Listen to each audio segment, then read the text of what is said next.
முதல் வாசகம். அவர் கூக்குரலிட மாட்டார், தம் குரலை உயர்த்த மாட்டார். இறைவாக்கினர் எசாயா நூலிலிருந்து வாசகம். அதிகாரம் 42, இறைவசனங்கள் 1 முதல் 7 முடிய.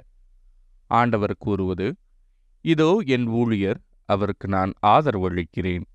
நான் தேர்ந்து கொண்டவர் அவர், அவரால் என் நெஞ்சம் பூரிப்படைகின்றது. அவருள் என் ஆவி தங்கும்படி செய்தேன். அவர் மக்களினங்களுக்கு நீதி வழங்குவார். அவர் கூக்குரலிட மாட்டார், தம் குரலை உயர்த்த மாட்டார். தம் குரலொலியை தெருவில் எழுப்பவும் மாட்டார். நெறிந்த நாணலை முறியார், மங்கி எறியும் திரியை அணையார். உண்மையாகவே நீதியை நிலைநாட்டுவார். உலகில் நீதியை நிலைநாட்டும் வரை அவர் சோர்வடையார், மனம் தளரமாட்டார். அவரது நீதி நெறிக்காக தீவு நாட்டினர் காத்திருப்பர். விண்ணுலகை படைத்து விரித்து மண்ணுலகை பரப்பி உயிரினங்களை தோன்றச் செய்து அதன் மக்களுக்கு உயிர் மூச்சு தந்து அதில் நடமாடுவோர்க்கு ஆவியை அளித்தவருமான இறைவனாகிய ஆண்டவர் கூறுவது இதுவே: ஆண்டவராகிய நான் நீதியை நிலைநாட்டுமாறு உம்மை அழைத்தேன். உம் கையை பற்றி பிடித்து உம்மை பாதுகாப்பேன். மக்களுக்கு உடன்படிக்கையாகவும் பிற இனத்தாருக்கு ஒளியாகவும் நீர் இருக்குமாறு செய்வேன். பார்வை இழந்தோரின் கண்களை திறக்கவும், கைதிகளின் தலைகளை அறுக்கவும், இருளில் இருப்போரை சிறை நின்று மீட்கவும் உம்மை அழைத்தேன். இது ஆண்டவரின் அருள்வாக்கு. இறைவா, உமக்கு நன்றி. பதிலுரை பாடல். ஆண்டவரே என் ஒளி, அவரே என் மீட்பு.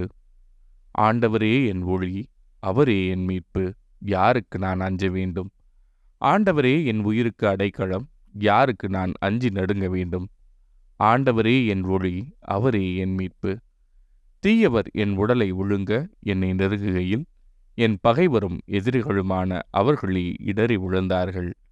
ஆண்டவரே என் ஒளி, அவரே என் மீட்பு. எனக்கெதிராக ஒரு படையை பாளையமிறங்கினும் என் உள்ளம் அஞ்சாது. எனக்கெதிராக போர் எழுந்தாலும் நான் நம்பிக்கையோடு இருப்பேன். ஆண்டவரே என் ஒளி, அவரே என் மீட்பு.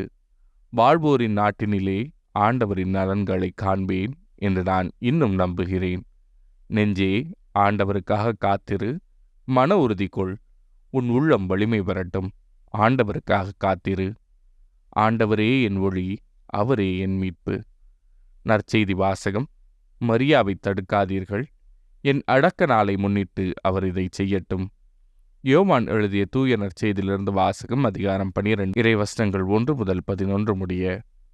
பாஸ்கா விழாவுக்கு 6 நாளுக்கு முன்பு இயேசு பெத்தானியாவுக்கு சென்றார்.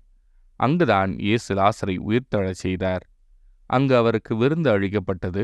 மார்த்தா உணவு பரிமாறினார். இயேசுவோடு பந்தியில் அமர்ந்திருந்தவர்களுடன் லாசரும் இருந்தார். மரியா லாமிச்சை என்னும் கலப்பற்ற விலையுயர்ந்த நறுமண தைலம் ஏறக்குறைய 320 கிராம் கொண்டு வந்து இயேசுவின் காலடியில் பூசி அதை தமது கூந்தலால் துடைத்தார். தைலத்தின் நறுமணம் வீடெங்கும் கமழ்ந்தது. இயேசுவின் சீடருள் ஒருவனும் அவரை காட்டிக் கொடுக்க இருந்தவனுமான யூதாஸ் இஸ்காரியோத்து இந்த தைலத்தை 300 தெனாரியத்துக்கு விற்று அப்பணத்தை ஏழைகளுக்கு கொடுத்திருக்க கூடாதா என்று கேட்டான். ஏழைப்பால் கொண்டிருந்த அக்கறையினால் அல்ல, மாறாக அவன் ஒரு திருடனாய் இருந்ததால்தான் இப்படி கேட்டான். பணப்பை அவனிடமிருந்தது. அதில் போடப்பட்ட பணத்திலிருந்து அவன் எடுத்துக்கொள்வதுண்டு. அப்போது இயேசு, மரியாவை தடுக்காதீர்கள். என் அடக்க நாளை முன்னிட்டு அவர் இதை செய்யட்டும். ஏழைகள் உங்களோடு என்றும் இருக்கிறார்கள், ஆனால் நான் உங்களோடு என்றும் இருக்கப் போவதில்லை என்றார். இயேசு அங்கு இருப்பதை அறிந்த யூதர்கள் பெருந்திரளாய் வந்தார்கள். அவர்கள் இயேசுவை முன்னிட்டு மட்டுமல்ல, அவர் உயிர்த்தெழச் செய்திருந்த லாசரை காண்பதற்காகவும் வந்தார்கள். ஆதலால் தலைமை குருக்கள் லாசரையும் கொன்றுவிட திட்டமிட்டார்கள். ஏனெனில் லாசரின் காரணமாக யூதரிடமிருந்து பலர் விலகி இயேசுவிடம் நம்பிக்கை கொண்டனர். இது ஆண்டவரின் அருள்வாக்கு. கிறிஸ்துவே, உமக்கு புகழ்.